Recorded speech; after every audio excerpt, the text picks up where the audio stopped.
And welcome back to another Death by PowerPoint session. Haha. Anybody still alive out there? No? Everybody's asleep. Okay. Alright, so securing Windows workstations is the next section. We're about halfway through. And this is by far the biggest section. And so we've got 3 sections to go. So we'll get stuck into it and get it out of the way. So your workstations have 3 items that you basically need to look after as far as securing the device. So you have the BIOS itself. You can actually secure the BIOS with a BIOS password so that people can't boot into the BIOS and make changes to the device hardware settings. The next is login. So you can actually username and password, you know what logins are, and network access. So this one provides access to resources within the enterprise.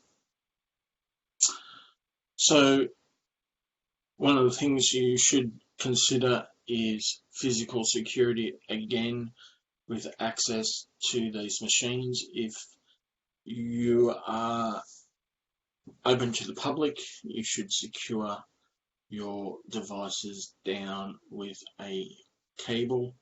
For example, cable locks on especially laptops secured to desks and things like that to help prevent their theft. And things like privacy screens to help protect not only your users' eyes from deflections and reflections around them, they also help with prying eyes not actually being able to see the screen. And we've talked about passwords in lots of settings, but basically we can set, as an administrator, you can set a password on the BIOS so that if anybody tries to go into the BIOS, they need to provide credentials before they can actually get in there to alter anything. So you've got the usual Windows passwords. So you've got the hello screen, which can use facial recognition or fingerprint scannings to access the machine. Now, the facial recognition software in Microsoft is easily defeated. You can just use because it's 2D, you can just use a photo to get around that one. And yes, that was proven by my old mentor. He actually bought the all-in-one machines for his children, and they had facial recognition, so he played around and used one of the kids' photos and he got into their system with it. Next is our PIN. So just like your password, you can use a predefined PIN. Picture password, you can choose a picture to use and use gestures within the picture to create a unique password. Yeah. The other one is dynamic lock features, which is a prepaid device such as your cell phone attached to a certain range within the device. Now, pins and hellos are pretty much standard. The picture password and dynamic lock really haven't seen in enterprises. So Local password management. I'm pretty sure we've all seen the area where we can go in and change the access user accounts. So you can create, move and modify accounts. So here you can change their passwords, you can force them to apply a security policy which requires settings such as screensavers, how often passwords expire, that sort of thing. So all of this can be controlled through your account settings and attaching policies to those accounts.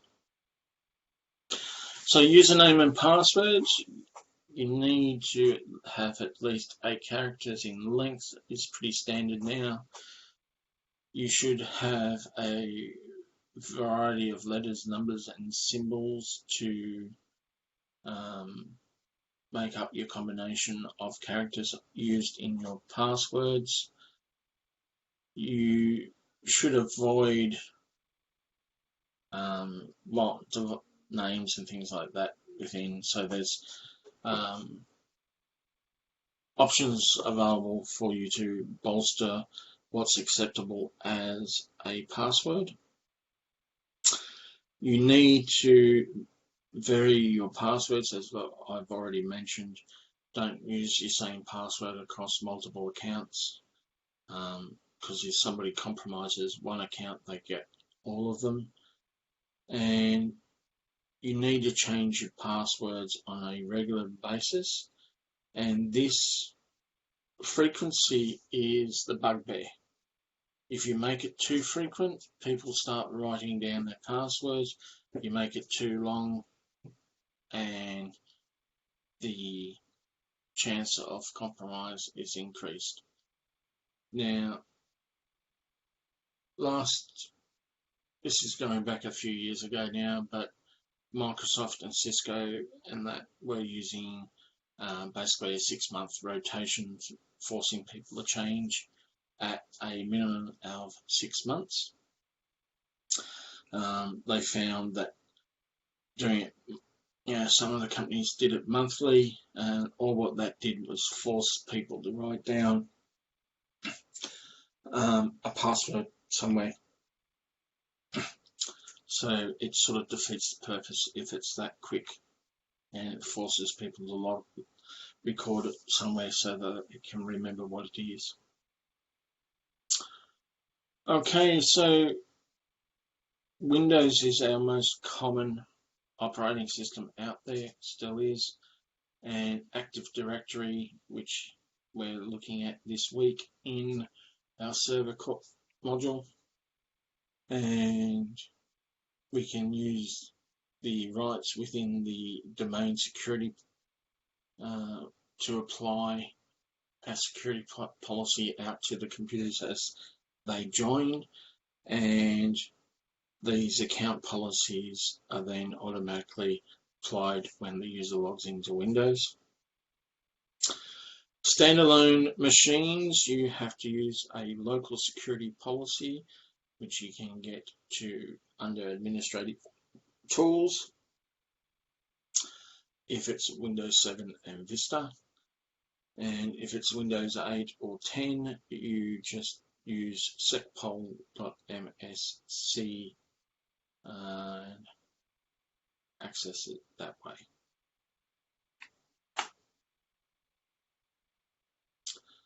So under there, you basically, under account policy, set the password policy that enforces your character restrictions, and then lockout policy is on X amount of failed attempts within a certain time period, you have a lockout or cooldown period, and this is to protect yourself from dictionary attacks and things like that. So local policies, one of the things you should always turn on is audits. So you need to at least record login events. This way you at least keep track of attempted logins, unsuccessful logins against user accounts.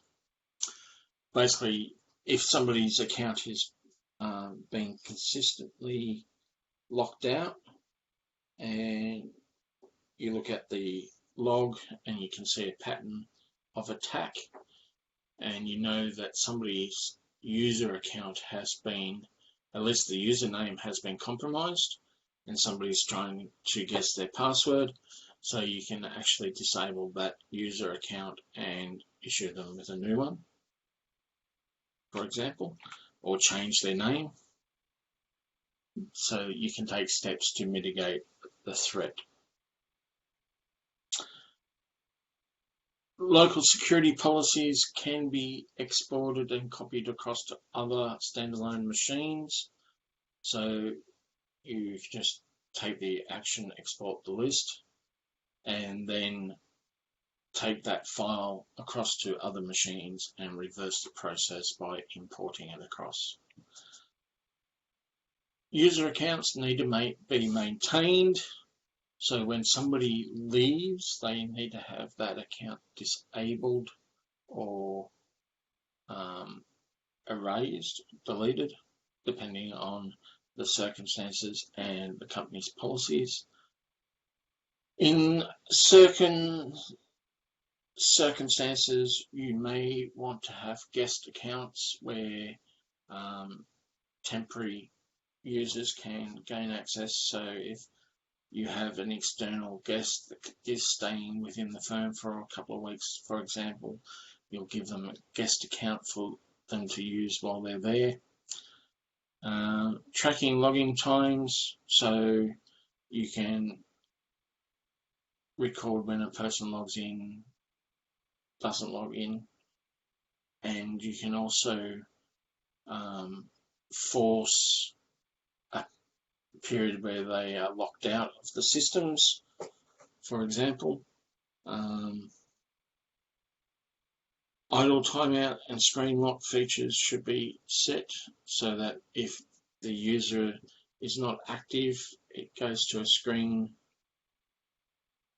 and requires a password to re-enter. So user accounts are under the control panel, manage accounts.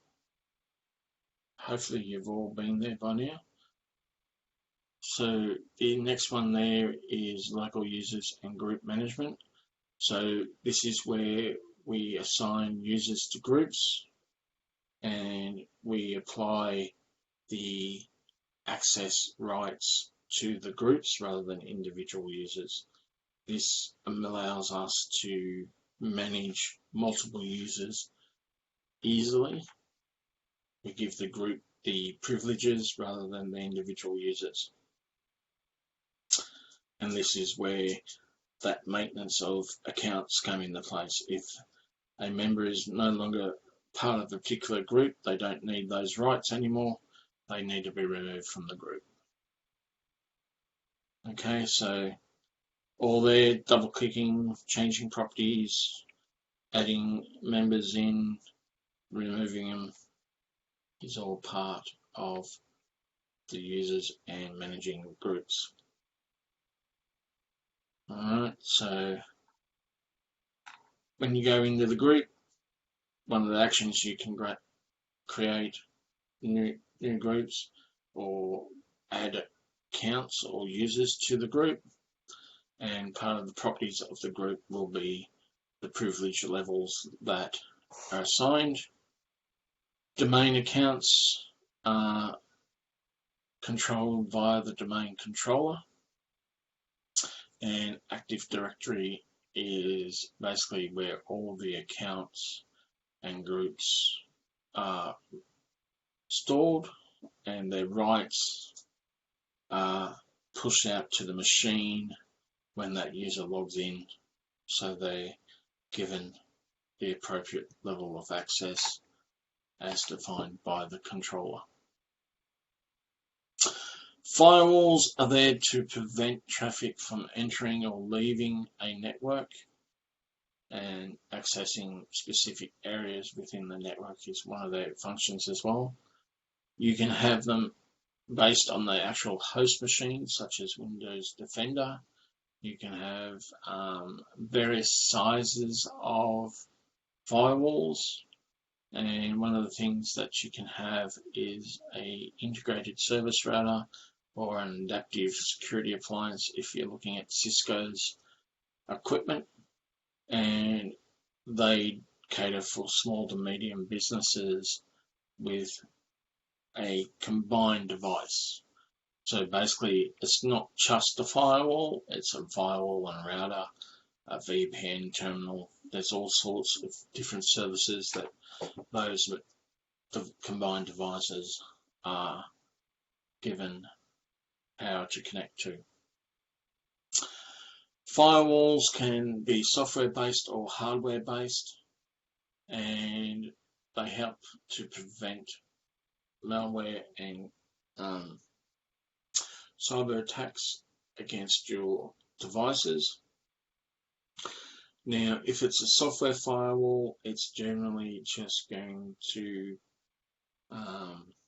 not be quite as effective as the hardware-based ones, because the problem with this is you have the software with its vulnerabilities, and then the hardware and the operating system on that hardware running that software firewall is running on has its own vulnerabilities as well. So just be aware of that. One of the things we've looked at in our server is modifying our inbound firewall rules to allow apps and protocols access to the server. So this applies to everything that you need to modify the inbound and outbound rules to cater for only the items and services that you are running. So there's a whole suite of services and features that may be running by default on a Windows machine or any other operating system. You need to disable all the features that you don't need and make sure the corresponding firewall rules reflect that as well. So you can change exceptions, adding and deleting features are also there. So a program or a specific port, and you need to take control on maintaining these inbound and outbound rules and securing those, not only the applications and the protocols, but you can also secure against your actual devices. So you can actually create rules saying a particular device is trusted or not. And as with everything else, you should be monitoring your firewalls and having logs coming out of your firewalls for what they're matching, how frequent they're matching, so that you can maintain and look at different additional solutions that you may need depending on how many active hits you're getting on your firewalls. So in today's environment, web browsers are not just for viewing web pages, they're also running applications via web-based things such as Microsoft 365, Google Documents, SSL for remote access. So there's a lot of plugins and other things that are expanding the functions of browsers, and we need to secure their access into our network as well.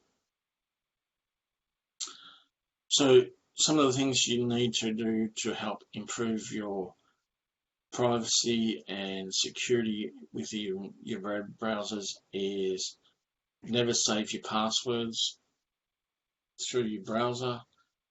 Always clear your browsing history. Use private browsing for temporary one-off sessions. That will just delete your cookies and that automatically when you close that session. So cookies help speed up information flow between the server and your device, but they also can be used to exploit and collect information about you and your history and send it to third parties. Pop-up blockers on by default for a long time now, and they stop a lot of those annoying adware and things like that just popping up new windows. Always have it on. Okay. Smart screen filter, basically start to use a library of trusted sites from the operating system vendor such as Microsoft. ActiveX was a bit like Java. It was used for server-side scripting to push information out to your client so that things can be run on your end rather than their end, speeding up the connection. So basically they only send you the actual instruction set and the calculations are done on your machine. Trouble is ActiveX can be used to quickly gain access to other services within your machine and should be disabled wherever possible. Another thing I keep saying to people is, just like we did with the server, do not use the default account. The default account has admin privileges. Don't use it. Create yourself a user account and change the default account name and password so that you have your user account, and that in those occasions where you need to run a package as an administrator, you can run as an administrator and put in the credentials as an administrator so that anything running under your account doesn't have elevated privilege levels, and this helps protect your device by having those things on.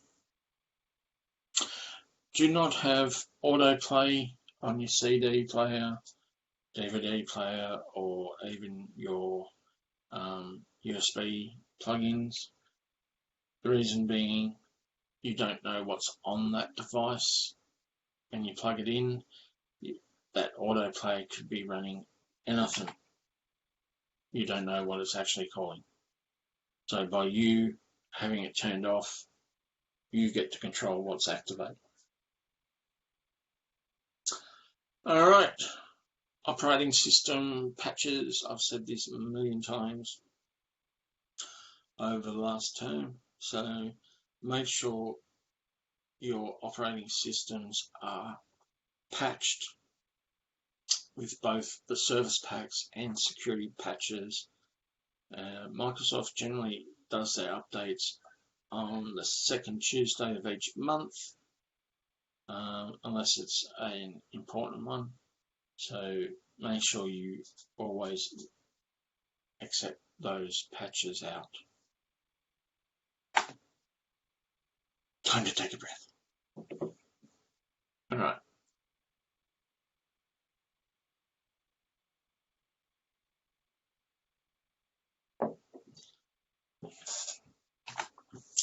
Wireless,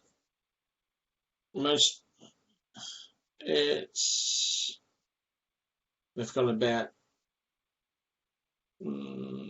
14 slides. So yeah, we're almost done. So this section, most of you will already know. No. There was 80 slides in total. So, I push them more than that. I prefer to keep it 30 for a day, but we're almost at the end. We've got one more module chapter to go through in IT Essentials, and then we're done with the heavy workload for that.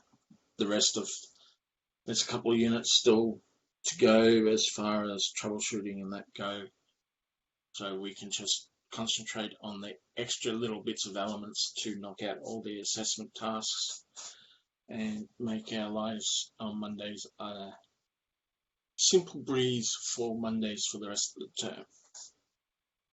And we can catch up with all those assessment tasks, hopefully even the ones that require physical activities to be completed before the end of term. Fingers crossed.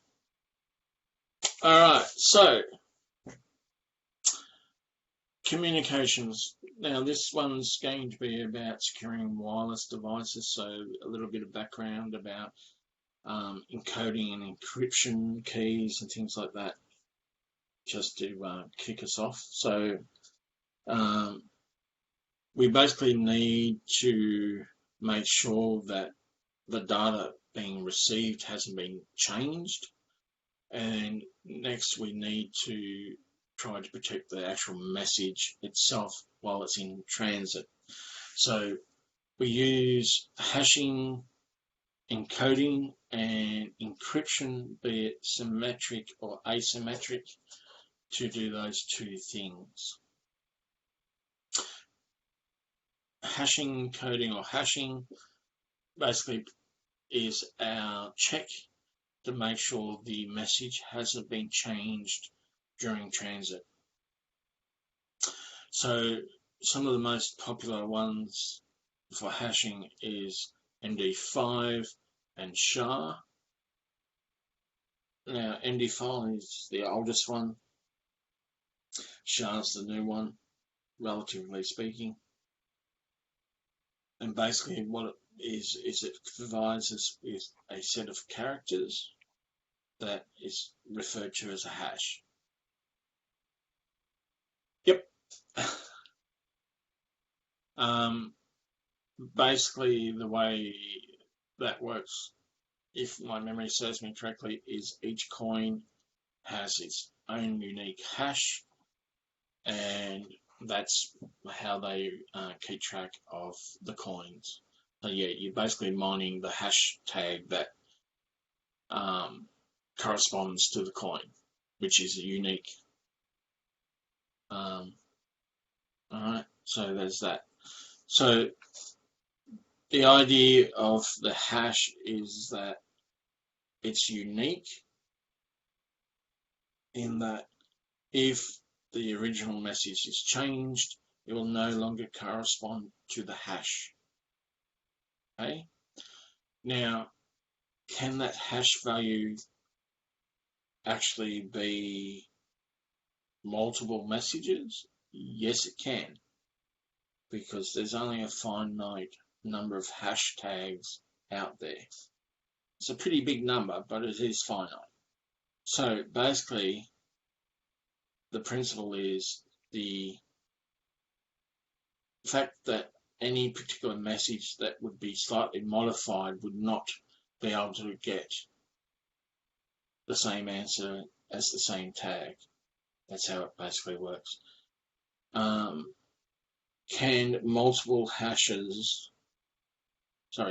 the same hash value represent multiple messages? Yes, it can, but they are very vastly different, and the likelihood of them occurring within the same amount of time, very rare. So encryption, symmetric and asymmetric. So symmetric means we use both the same key on both ends. So the key to encrypt it and the key to unencrypt or de-encrypt is the same. Common ones there is AES and 3DES, triple data encryption algorithm, 3DES. So in a nutshell, we need the same key. Asymmetric encryption means we have two keys. One that is private to an organisation and one that is public, that is given out to the recipients of messages. Now, the way it works is when a message is sent, the public key is used to de-encrypt it, and when the public key is used to encrypt messages coming back, the private key is used to de-encrypt. So those two keys work as a pair to encrypt and de-encrypt the message. Next item on the agenda, I disagree with it being labelled as security. It's not security, but it's being used as a security. This is a marketing ploy. Service Set Identifier, SSID, is the name of your wireless network. Now, they keep saying that, if it, it's a broadcast, but it can be disabled from the access point so nobody can see it. Well, that's incorrect. An access point always includes the SSID in its beacon broadcast. It has to. It's part of the protocols. What happens when you disable it is it just asks the client not to show it. So if you rewrite your client software to ignore the request to hide the SSID, you will see all of them regardless of whether the access point has been disabled because it's not actually disabling the SSID, it's integral to the actual way wireless works. Or what it means is most software will not display that beacon when it displays it. Okay.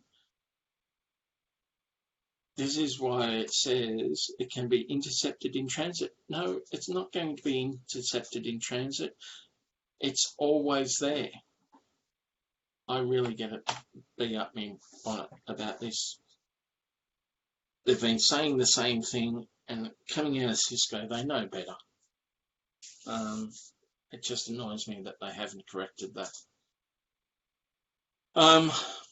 So authentication methods. We have open, which means no password required, you just connect. Thank you very much. And then we come into the three. So WEP, WEP is wired equivalency privacy. I think it takes about 15 seconds to crack. So don't use it. WPA, Wi-Fi protected access, takes a little longer, but can still be cracked fairly easily. Then we move into WPA2 or 11I, which is 802.11x. Yeah, let's just leave it there. This one's uses the hardest level of encryption to attack. So, because AES basically uses 128-bit or 256-bit injection points to encrypt the message. So the more bits, the harder it is to decrypt via brute force. So at home, I'm hoping you are using WPA2 personal, which means you have a pre-shared key at the access point and your individual device, and that's using the strongest encryption that wireless has at this point in time. WPA2 Enterprise means it's going to go off to a server to authenticate against. Now, most people at home don't have a dedicated authentication server, so WPA2 with pre-shared keys is the way to go. So this is basic N wireless router from Linksys by Cisco, and the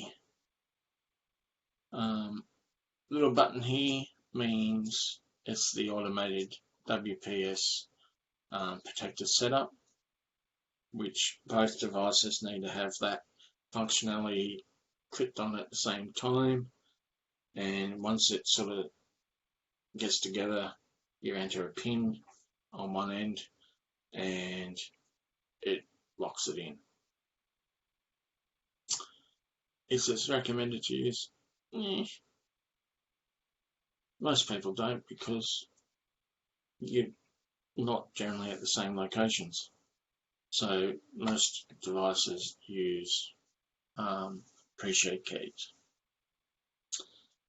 Firmware updates, again, do it periodically. Firmware updates are there to fix reported vulnerabilities or issues within basically the operating system of the device. So on small devices such as your home router, we call the operating system firmware because it's basically hard encoded into the hardware. So it's on a chip, we update the chip using a firmware update, and it's basically the operating system. Again, firewalls, inspect your packets. Is there some form of firewall on your home network devices now? Yes, there are. And you need to control the traffic as it comes in and out of that device. And one of the things that we do to do this is port forwarding. So basically, we block ports from entering the device from the outside unless we authorize specific programs or ports to be forwarded to a specific device within our network.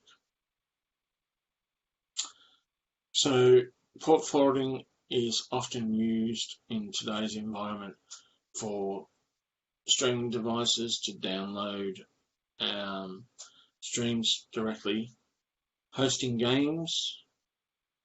So you want certain services to come straight into your PlayStation, for example, or you might actually be running a small business with a server or something like that within that environment. So you want to forward those across to those devices. Most people don't need port forwarding, okay? But we're geeks, so we probably will be pushing the envelope in sometimes. So basic troubleshooting, again, as I said before in part 1, these are the 6 steps. I'm not going to go through the 8 slides that come with the 6 steps. You know how to identify the problem. You know how to establish a probable cause and analyze those symptoms to come up with a theory of what's causing the problem. You then test that theory to make sure it works. If it works, you develop a plan to implement that solution across the network. You implement it, verify that it's working properly across the network, and update your documentation to reflect those outcomes.